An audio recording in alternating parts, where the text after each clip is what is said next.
नाजरीन, शाम 6 बजे में आपका इस्तकबाल है। मैं हूं अब्दुल्ला। अब से आधे घंटे में हम आपको दिखाएंगे मुल्क और बैरून मुल्क की खबरें। आपको बताएंगे काबीना के अहम फैसलों की जानकारियां। झारखंड में हेमंत सोरेन का वजीर आला बनना तकरीबन तय। तरमीमशुदा शहरियत बिल पर हंगामे के सिलसिले में वीडियो सामने आए। मगरबी बंगाल गवर्नर को जादवपुर यूनिवर्सिटी तकसीम असनाद जलसे में जाने से रोका गया। ईरान ने हुकूमत की पुश्त पनाही वाली दहशतगर्दी पर किया तशवीश का इजहार। और इंडोनेशिया में बस के खाई में गिरने से 25 हलाक। इन सब के साथ तिजारत, मईशत और खेल के मैदान से भी होगी बात। लेकिन सबसे पहले डालते हैं नजर इस वक्त की सुर्खियों पर। हुकूमत ने पहली बार दिफाई फौज के सरबराह का किया ऐलान, जो होगा 4 सितारा जनरल के मसावी। वो वजारत दिफा के तहत कायम की जाने वाली फौजी उमूर के महकमे के सेक्रेटरी के तौर पर करेगा काम।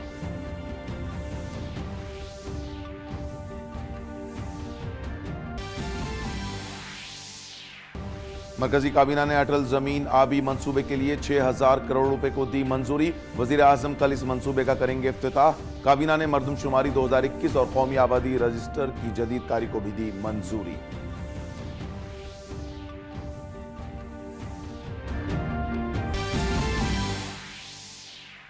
काबीना ने भारतीय रेलवे में की बड़ी इस्लाहात और रेलवे बोर्ड की तश्कील 9 को दी मंजूरी।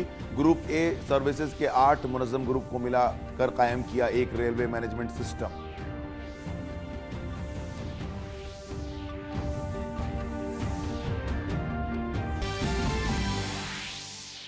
हेमंत सोरेन को जेएमएम कानून साज पार्टी का लीडर किया जाएगा मुंतखब। जेएमएम इत्तेहाद ने असेंबली की 81 में से 47 सीटें की हैं हासिल।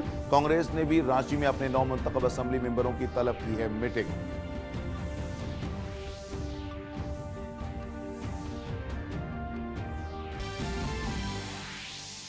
भारत और ईरान ने हुकूमत के पुश्त पनाही वाली दहशतगर्दी से पैदा खतरे का किया तशवीश का इजहार। दहशतगर्दों के पनाह गाहों को फौरी तौर पर खत्म करने पर दिया जोर। वजीर खारजा एस जयशंकर ने 2 रोजा ईरानी दौरे के दौरान सदर हसन रूहानी समेत आला लीडरों से की मुलाकात।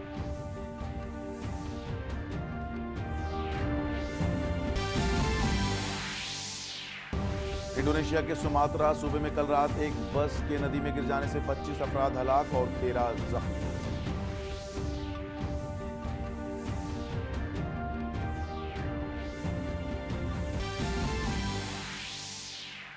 टीम इंडिया के कप्तान विराट कोहली और नायब कप्तान रोहित शर्मा आईसीसी की ताजा दर्जाबंदी में एक रोजा मैचों के सरफहरिस्त 2 खिलाड़ी रहे। जसप्रीत बुमराह जख्मी होने के सबब ज्यादातर मैच न खेलने के बावजूद रहे एक रोजा मैचों के सरफहरिस्त गेंदबाज।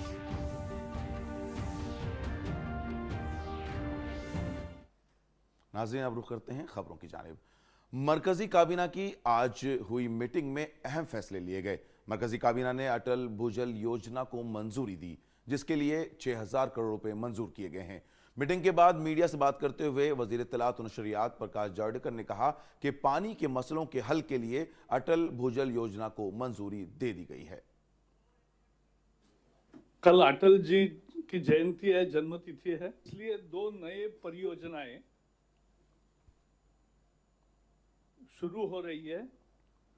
पहली स्कीम है अटल जल, उसके लिए 6,000 करोड़ रुपए का प्रबंध किया गया है। 3,000 करोड़ रुपए वर्ल्ड बैंक से मिलेंगे, 3,000 करोड़ भारत सरकार देगी।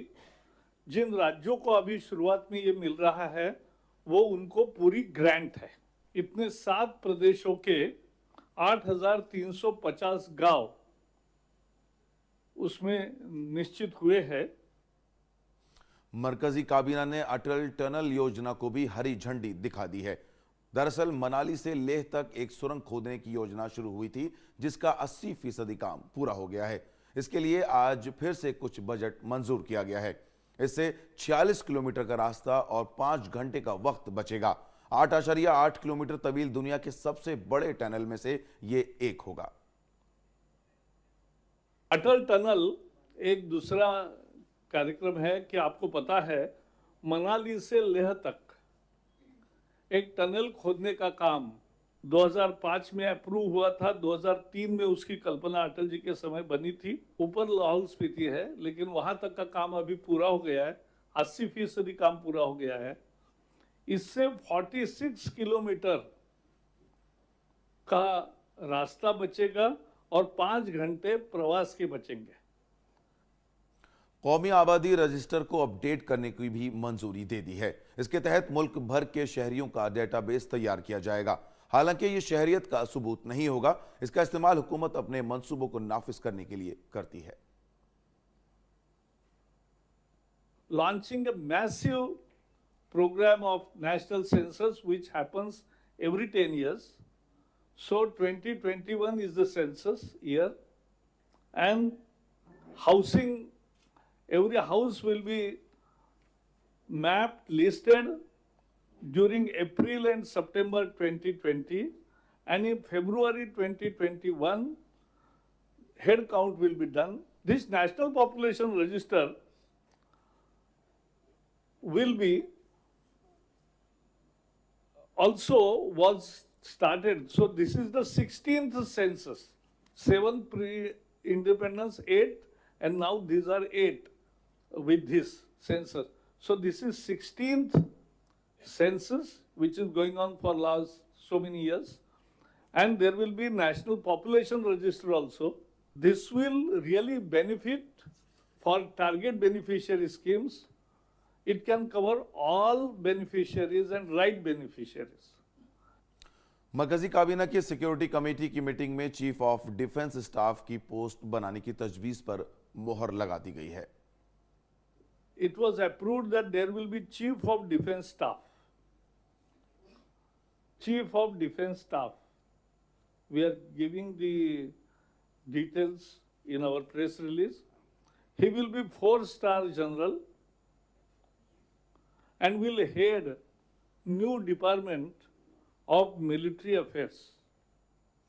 मरकजी काबीना ने रेलवे की तंजीम 9 को भी मंजूरी दे दी है, जिसमें अब 8 की जगह सदर समेत 5 रुकन होंगे। इसके अलावा रेलवे के मुख्तलिफ कैडर्स का सिंगल रेल मैनेजमेंट सिस्टम में इंजमाम करने को भी मंजूरी दे दी। इस पर हमारे नुमाइंदे ऋषि कुमार से वजीर रेल ने बात की। साथ रेल मंत्री हैं, और सर जिस तरीके से रेलवे बोर्ड के रीस्ट्रक्चरिंग की आपने घोषणा की है, ये कितना रेलवे के हित में है और देश के हित में है?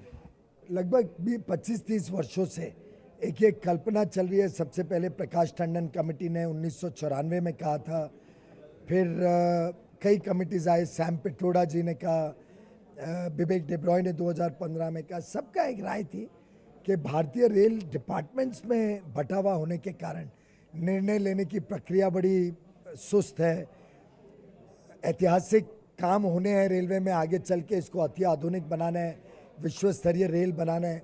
उसके लिए एक रेलवे के पूरी ऑर्गेनाइजेशन को एक सोच में डालना पड़ेगा, एकजुट होकर निर्णय और काम करने पड़ेंगे। रेलवे सर्विसेज को एक बनाना चाहिए, 8 को मर्ज करके एक unified service, Indian railway management service, जो एक तरीके से रेलवे के उपभोक्ता, भारत की जनता और जो हमारे थ्रू फ्रेट ट्रैफिक मालगाड़ी चलती हैं, उनकी सेवा के लिए कैसे भारतीय रेल को विश्व स्तरीय बनाया जाए, इसका काम करें।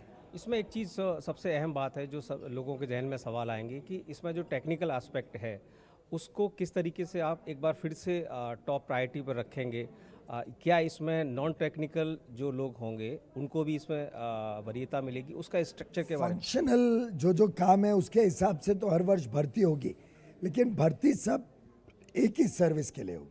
हो सकता है मुझे 50 मैकेनिकल इंजीनियर चाहिए, 50 इलेक्ट्रिकल इंजीनियर चाहिए, 50 सिविल इंजीनियर चाहिए, तो उसकी मैकेनिज्म ये ऑल्टरनेट मैकेनिज्म के माध्यम से तय करेंगे कि इसका कैसा एग्ज़ाम होगा, कैसे सबको चांस मिलेगा, और जो हमारी ज़रूरतें हैं उसके हिसाब से लोग आएंगे। लेकिन सर्विस एक होगी, सीनियरिटी लिस्ट एक बनेगी।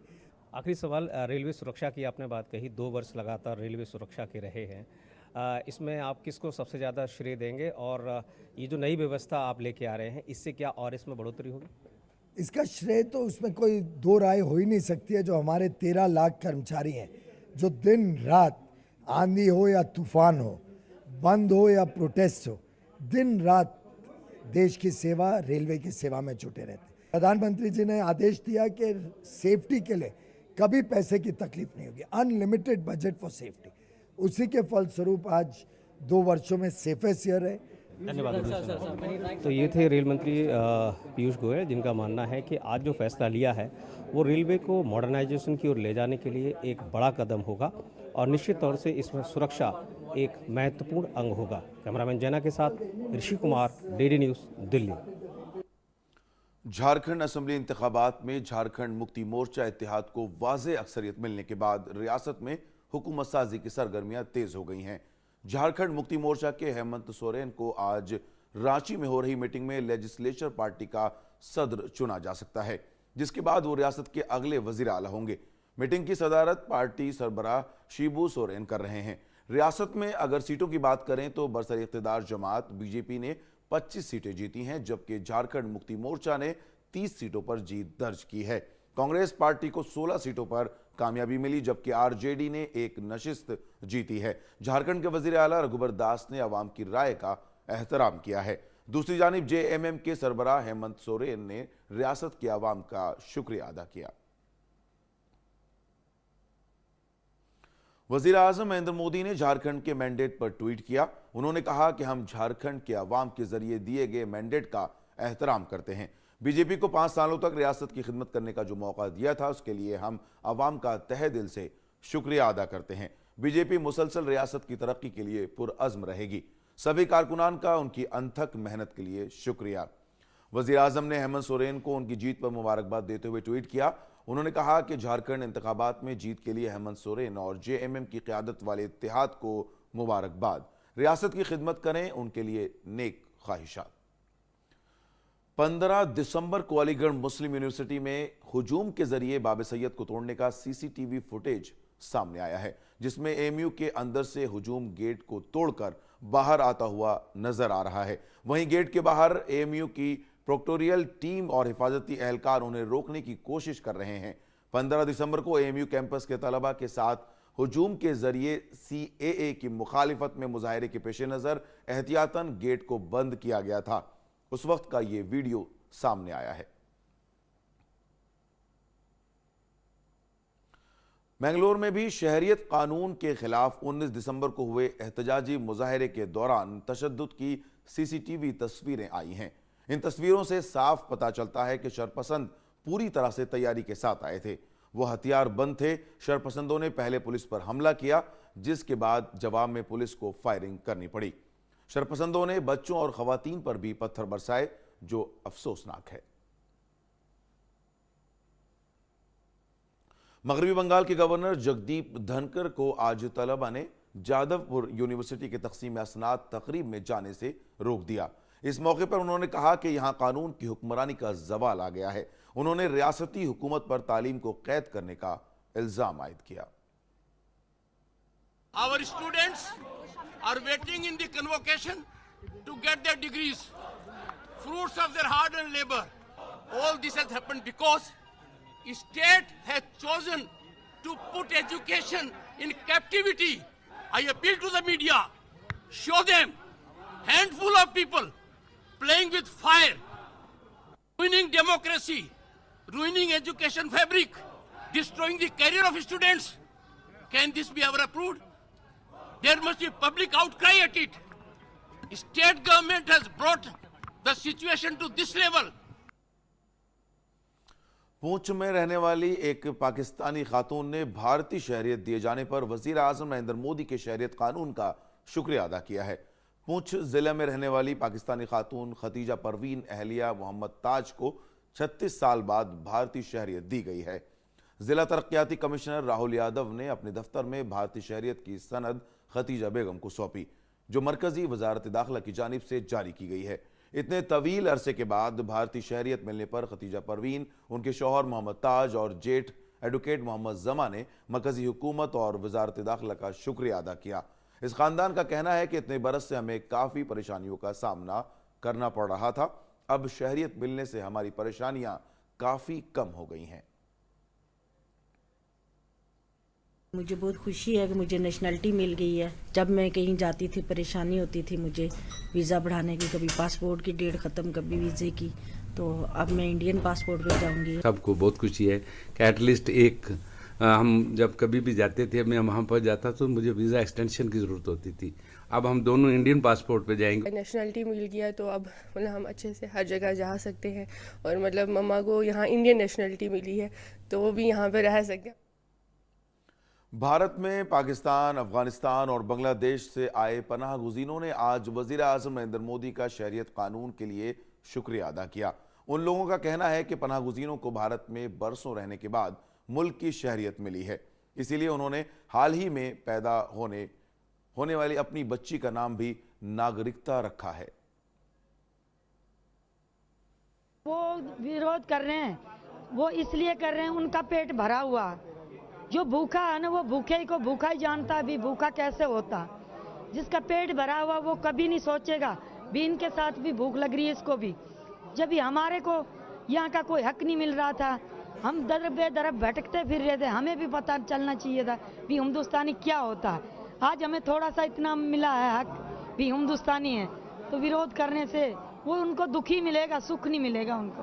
हर किसी को यही ख्वाहिश है हमारी कि हमें नागरिकता पूरी पक्की तरीके से मिलनी चाहिए। हमने अपने बच्चों तक का नाम नागरिकता रख दिया अपनी खुशी से। तो ऐसा फायदा है हमारे को कि जो होली दिवाली त्यौहार से भी ज्यादा बढ़कर हमारे को खुशी हुई है। जो 70 सालों में नागरिकता ना मिली और हम 7 साल में हमें नागरिकता मिल रही है, तो उससे खुशी की बात और हो नहीं सकती। हम इस कानून से बहुत खुश हैं। हमारे को 20-20 साल, 25-25 साल, 30-30 साल जो हमारे यहाँ परिवार रह रहे हैं, किसी को नागरिकता नहीं मिली थी, उनको बहुत टेंशन हो रही थी। ऑफिस दफ्तरों में घूमते थे, कोई आधार कार्ड या अपना बिजनेस के लिए उनको बहुत दिक्कत हो रही थी। हमारे बच्चों जो स्कूल पढ़ते हैं उनसे आधार कार्ड वगैरह कुछ मांगते थे। अब जो ये बिल पास हुआ है इसमें हम बहुत खुश हैं। वज़ीर दिफा राजनाथ सिंह ने आज दिल्ली में इंटीग्रेटेड फाइनेंशियल एडवाइजर्स वर्कशॉप में शिरकत की। वज़ीर दिफा ने वर्कशॉप से खिताब करते हुए मुसल्लह अफवाज में IFA के किरदार की सताइश की और कहा कि फौजी सामान की खरीदारी के अमल में माली मशवरा निहायत अहम होता है। इंटीग्रेटेड फाइनेंशियल एडवाइजर्स इस वर्कशॉप में आकर मुझे सचमुच खुशी हो रही है। और इस तरह के जो आयोजन होते हैं वो न सिर्फ हमारी पॉलिसीज और प्रैक्टिसेस के मूल्यांकन में महत्वपूर्ण स्थान रखते हैं, बल्कि हमारी भावी नीतियों के लिए भी एक मार्ग प्रशस्त करते हैं। और यह आयोजन मैं मानता हूं कि एक विश्वास भी पैदा करता है कि हम अपने फाइनेंशियल मैटर्स के प्रति कितने जिम्मेदार हैं और कितने प्रतिबद्ध हैं। मेरी समझ में हमारी यह जिम्मेदारी और प्रतिबद्धताएं हमारे एडमिनिस्ट्रेशन को अकाउंटेबल और देश को फाइनेंशियली इंडिपेंडेंट बनाने में भी मदद करती हैं। इसके अलावा वज़ीर दिफा ने कहा कि हुकूमत छोटी हुकूमत ज़्यादा हुक्मरानी के नारे के जरिए अपने कामकाज को मजीद मौसर बनाने और हुनरमंद बनाने की समत में काम कर रही है। अब मिनिमम गवर्नमेंट मैक्सिमम गवर्नेंस के अंतर्गत गवर्नमेंट फंक्शंस को इफेक्टिव और एफिशिएंट बनाया जा रहा है। गवर्नमेंट ऑफिशियल्स के लिए परफॉर्मेंस स्टैंडर्ड्स स्थापित किए जा रहे हैं और साथ ही फाइनेंशियल मैनेजमेंट में प्रूडेंस और अकाउंटेबिलिटी में मैकेनिज्म्स को अडॉप्ट किया जा रहा है। ऐसे में यह वर्कशॉप मैं मानता हूं कि एक प्रोग्रेसिव एवं कंस्ट्रक्टिव फीडबैक सिस्टम भी बनाता है। फौजी सरबराह जनरल बिपिन रावत ने कहा कि फौज में डिजिटलाइजेशन का अमल जारी है, जिसके जरिए हम अपने बजट का मौसर तरीके से अंदाजा लगा सकेंगे। डिफेंस फाइनेंस में आईटीआइजेशन हो रहा है, जिस तरह से कंप्यूटराइजेशन हो रहा है और हम ई पोर्टल का इस्तेमाल करने लगे हैं, इससे हमारे बजटिंग में ट्रांसपेरेंसी आई है। और अगर इस तरह से ही अगर कार्रवाई चलती रही तो हमें जो बजट मिलता है उसका सही मूल्यांकन करने में सफल हो पाएंगे। नायब सदर जमहूरिया एम वेंकैया नायडू ने आज आंध्र प्रदेश के ताड़ेपल्ली गोड़म में वाक़े NIT के पहले तक़सीम सनात तकरीब में हिस्सा लिया। इस मौके पर उन्होंने कहा कि टेक्नोलॉजी के इस्तेमाल से लोगों के मसाइल का ज़्यादा से ज़्यादा हल निकाला जा सकता है। उन्होंने कहा कि इंसानी ज़िंदगी को आसान बनाने में टेक्नोलॉजी का बड़ा अहम रोल होता है। There is no doubt in my mind that innovation is the watchword for the 21st century. Innovation, incubation, automation, make in India, skill India, digital India, clean India. This is the way forward, and we must all work to see to it that the people are benefited at most by our technology, by our knowledge, by our research. That is the purpose of this technology. It should really help the people. It should make them feel comfortable. It should make them more happy. आज सारिफीन का कौमी दिन है। 24 दिसंबर को ही सारिफीन को तहफ़्फ़ुज़ देने से मुतालिक कानून पार्लियामेंट ने मंजूर किया था। नायब सदर जमहूरिया वेंकैया नायडू ने सारिफीन के कौमी दिन के मौके पर ट्वीट करके ग्राहकों में बेदारी की तशहीर करने की अपील की।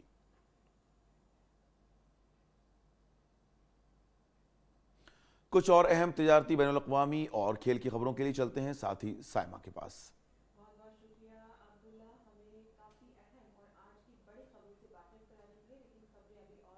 तिजारती भी हैं, आलमी भी हैं और खेलकूद के मैदान से भी हैं, लेकिन सबसे पहले नजर डाल लेते हैं तिजारत और मईशत की खबरों पर।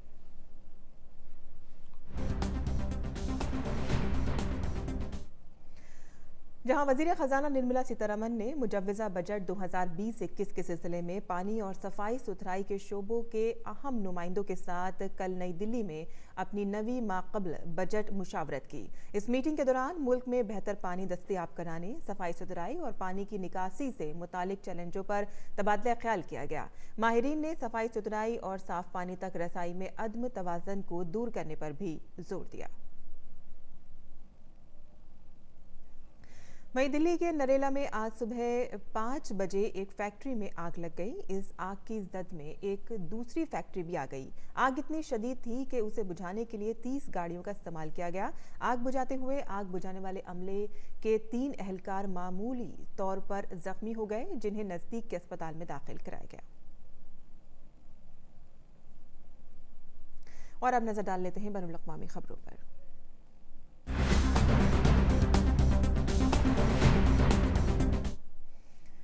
जहां सऊदी अरब की एक अदालत ने सहाफ़ी जमाल खाशक़जी के कत्ल के मामले में 5 अफराद को सजाए मौत सुनाई है और 3 दीगर अफराद को मजमूई तौर पर 24 साल की कैद की सजा सुनाई गई है। सऊदी अरब के सरकारी वकील शलान अल शलान ने बताया है कि इस मामले में इन 5 अफराद को सजाए मौत दी गई है जो बराह रास्त इस कत्ल में शामिल थे। साथ ही 3 अफराद को मजमूई तौर पर 24 साल की जेल की सजा सुनाई गई है।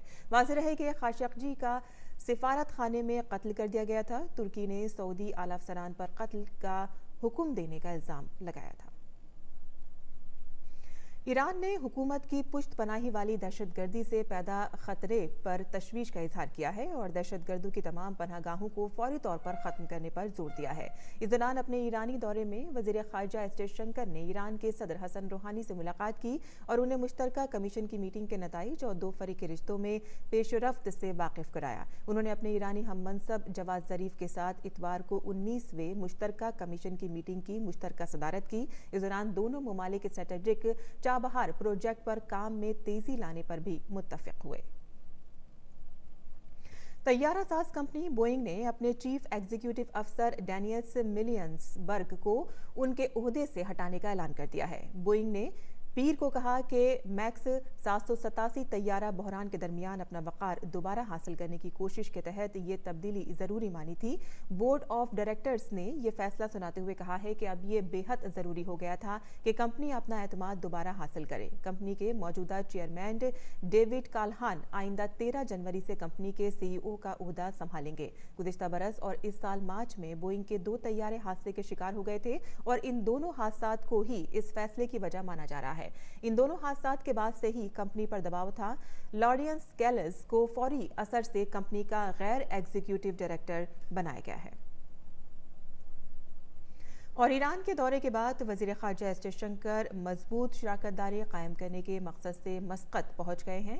अम्मान के उमूर ख़ारजा के वज़ीर यूसुफ बिन अलावी बिन अब्दुल्ला ने वज़ीर ख़ारजा एस जयशंकर का गर्मजोशी से खैर मक़दम किया। वज़ीर ख़ारजा मस्कत में चोटी के लीडरों के साथ 2 फरीक़ी रिश्तों पर बातचीत करेंगे। और अब चलते हैं खेल कूद की दुनिया की तरफ।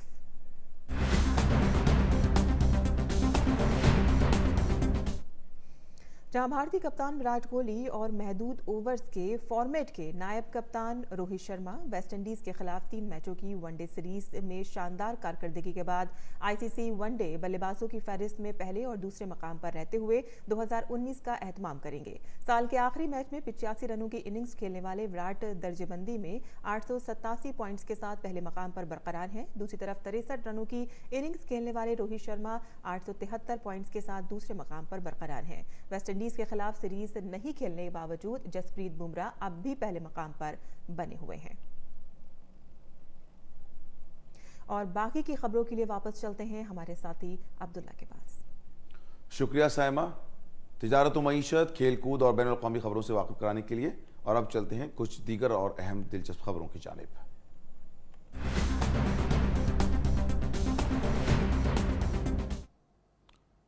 नाजरीन, भारतीय सिनेमा के कामयाब तरीन गुलकारों में से एक और अपनी गुलकारी से सबके दिलों पर राज करने वाले मोहम्मद रफ़ी का आज यौम पैदाइश है।